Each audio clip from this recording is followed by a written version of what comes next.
welcome back fans and friends for the final video in this series. I apologize, these two should be here to represent their sibling. As we all know, this is the first generation LX Ford Taurus. This is a 1989 GL version written on the side, so we all know.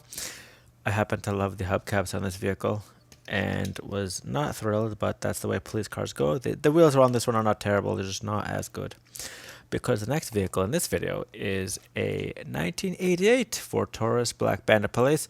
We will find out what trim it is, either by it'll have it on the back or it'll have it on the bar there. I can't quite clearly see it yet. 14 plus 164 limited edition, and the die-cast metal with the French and English of that, green light collectibles. It's exactly the same otherwise. Like I said, all they do is literally just change the inserts, and you can fit anyone you want in anyone you want. So it's cost saving, but it's effective because you keep it nice and simple. Like I said, these ones you can just display them, you can open them, you do whatever you want. Die-cast vehicle right there, Series 27. And it has different wheels than the other two Tauruses, so that's nice. It has this, I believe it has a very similar, we'll find out. The front part there, the part the stereotype used for ramming. The lights are different than the Robocop vehicle, so there's that. And the only thing we need to know that's different from the others, but it's actually the same, is this number. So they basically produced this whole Black Bandit series in one day. Good for them, good for me because it makes it really easy to keep track of. I don't have the Ford, like I said, the giant pickup truck, but as we can see there, 17122 and 14562X, and 3610 is my limited edition number. So it's one of those things where I do prefer the matte black vehicles. And what do I mean by matte black is this Datsun here is matte black, and this is a different black. And then this vehicle, as I take it out, we will find out it is more closely related to this vehicle. It is the shiny black, which is neither of those things. Anyway, I happen to like most of this series, as I have pointed out already. The Thunderbird is different enough that I don't feel bad I bought it. The Roadmaster, because I passed up on the shelf and then never saw it again, from Rain Man. I bought the LTD in anger because, you know, I was already there. I wasn't going to waste the trip. But here we have the Roadmaster did okay. The only thing I didn't like is the hood doesn't open. Such a large vehicle, like nicely shown off, and then the doesn't open. I want to see the straight six. Sorry, I keep saying it's a 6-cylinder. It's an 8-cylinder. It was the last of their 8-cylinder straights because they V8s replaced them. As we all know, they loved their V8s during the 60s. Not Buick, but automobile manufacturers. So here we have it. It does look awfully like a Black Bandit. So what I mean by that is the other Ford Taurus looks awfully like a Black Bandit as well. It is not. It is a Hollywood series, and you can see the difference in tone between the two vehicles. One is shiny, one is matte, but it is not a deep matte. It is similar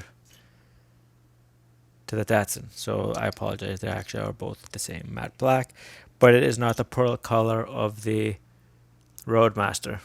So if there's one thing I don't complain about the Roadmaster now is it's not done in the shiny uniform color of this one. So just quickly covering it, we have the wrong car in my hand. So this is the one we were supposed to be looking at.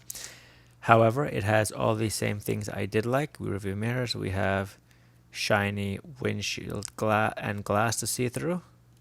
There's a bit of a bubble, and I've just seen that now at the Datsun. So what is happening? I don't know, because it's nice and clear here. But there's a bubble when I look through there.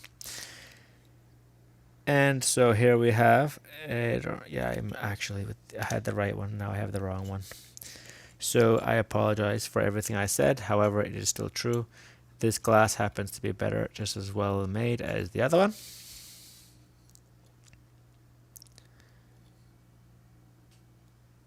And actually I apologize because the light fixture is exactly the same. So all they've done is add this little horn slash microphone, megaphone. Colored the car differently. The front part of it appears to be the same. except instead of a license plate, it has the actual black Bandit. It has the silver bar there. Everything else is the same. Go to the back. You can even see in the back seat. That's all the same. Just the matte happens to be different. So the matte black happens to be different.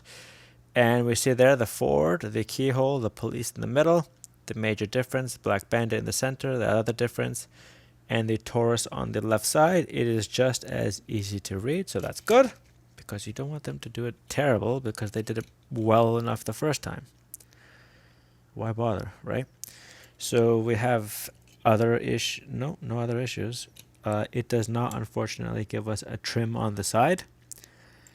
We have there the turning signal. The lights, unlike those two though, and this is highly unusual, unless they're painted on inserts, these are inserts.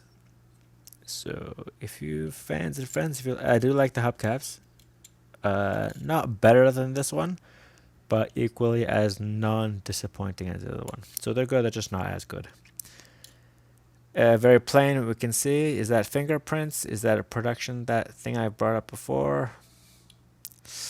Maybe, maybe not. I might be able to wipe it off because I have been touching it a lot. So, Black Bandit Police Force. I mean, really, they have a Black Bandit racing team for the Escort Cosworth. So, other than that, unfortunately, there is no mention or sign of trim. They have, however, and I do like this, you can see that the lights and the turn signals are done in little, what I call pods. They're little ovals. And they have continued that trend. They have not diminished it in any way. Does the RoboCop one do it? Yes, it does. So all three of them do that. Very nice of them.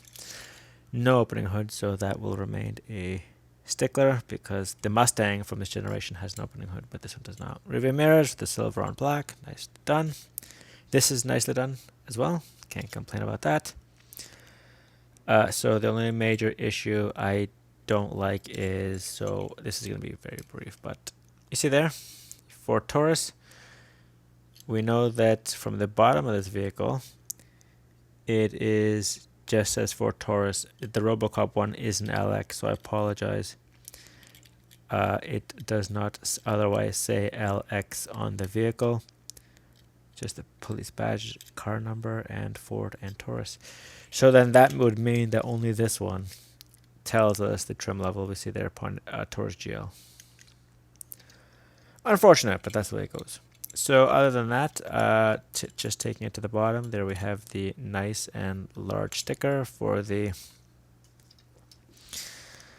underside of the vehicle. And so here we have it, all of them identical, pretty much. Nothing to complain about because they did it right the first time. So I'm just happy they maintained that level of quality for some unknown reason on a Ford Taurus. But they won't do it on some of their other vehicles, which, you know, are not Ford Tauruses. And the GL208, exactly the same as on the other two. So no complaints there because it's the same thing. Other than that, 2021, we have that same date for production. Like I said, they built all these cars in one day. Good for them. And so here we have it, this long-winded video coming to a close. We have the little Ford symbol in the middle there. 1988 Ford Taurus, unknown trim level from Black Bandit Series 27. This is timeless from Toronto. The only thing I didn't do is the roll test. And all these Tauruses, if there's one thing they do, it is roll. So there we have it, the final in this series, because I don't have the pickup truck. So obviously I'm not going to do the pickup truck. So I would like to thank everybody for watching this. And if you like the videos, I guess you can subscribe if you want to. I'm not going to force you to do it, but your help is always appreciated. And I thank you everybody for watching. And to the next video.